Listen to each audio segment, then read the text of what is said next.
পিঠে তো না, যেন অমৃত। পিঠে খেয়ে আনন্দে কেমন ঘুম পাচ্ছে। তোর ঘরে আজকে আমায় শুতে দিবি? হ্যাঁ, তুমি তো শুতেই পারো, আমার তাতে কিচ্ছু হবে না। ওই যে ডান পাশের যে ঘরটা, ওটাই আমার ঘর। যাও শুয়ে পড়ো। তুই খুব ভালো। আচ্ছা, আমি গেলাম।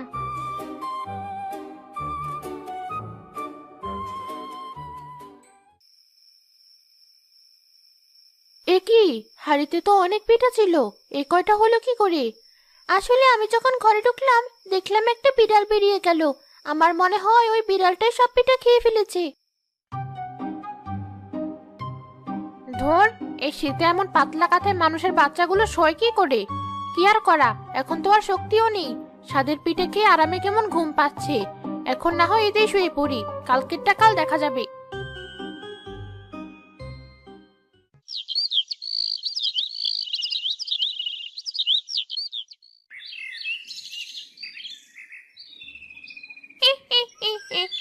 কিরে, কেমন লাগছে?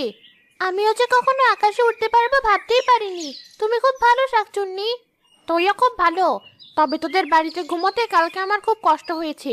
অমর পাতলা কাঁথায় তোরা কি করে ঘুমাস? কি করব বলো, আমার বাবা তো গরিব, তাই আর সবার মতো কম্বল কিনতে পারি না। ও, এই কথা। দাঁড়া, তুই একটু বস, আমি এক্ষুনি আসছি।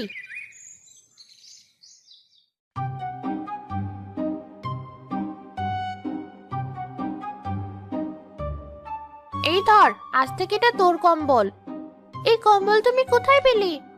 অত জেনে তোর কাজ নেই, এবার যা দেখি, আমাকে একটু ঘুমোতে দে। আচ্ছা, আমি চলে যাচ্ছি। তবে আমার যদি কখনো তোমাকে দেখতে ইচ্ছা করে? মানুষ হয়ে শাকচুন্নিকে দেখার এত শখ? বেশ, তোর যখন আমাকে খুব প্রয়োজন হবে তখন মনে মনে আমাকে ডাকবি।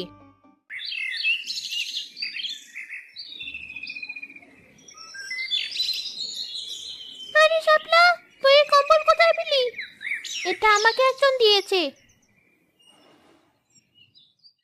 এই কম্বল দে। ছি ছি শাপলা, শেষে তুই কিনা আমাদের কম্বল চুরি করলি? কি বলছিস এসব?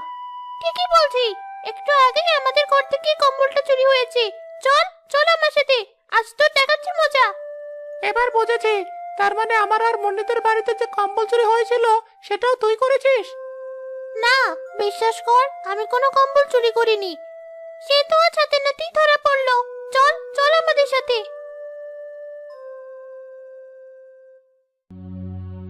কিছুক্ষণ পর কামাল ও রাহিলা সেখানে আসলে রফিক তাদের ঘটে যাওয়া ঘটনা খুলে বলে।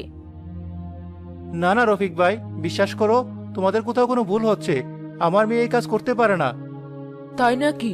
তাহলে এই কম্বল কোথায় পেলু?